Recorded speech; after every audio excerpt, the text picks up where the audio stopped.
बिस्मिल्लाहिर्रहमानिर्रहीम। देखिए, अमीरी किसे कहते हैं? ग़िना। ग़िना का मतलब होता है अमीरी।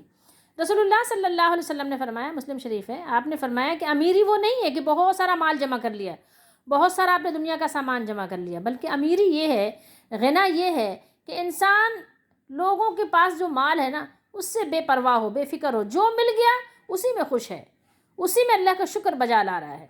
देखिए क्या फरमाया रसूलुल्लाह, लैसल ग़िना, ग़िना ये नहीं है अन कसरतिल अराज़ी कि बहुत सारे इसने उरूज़ अरज़ सामान जमा कर लिया, वलाकिन्नल ग़िना, और हाँ लेकिन ग़िना क्या है? ग़िना नफ्स, कि इंसान का नफ्स जो है वो गनी हो जाए।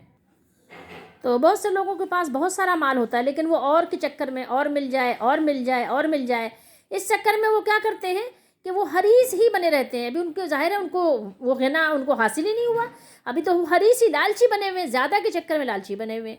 और कुछ लोग हैं कुछ नहीं, लेकिन फिर भी वो आसूदा हाल हैं।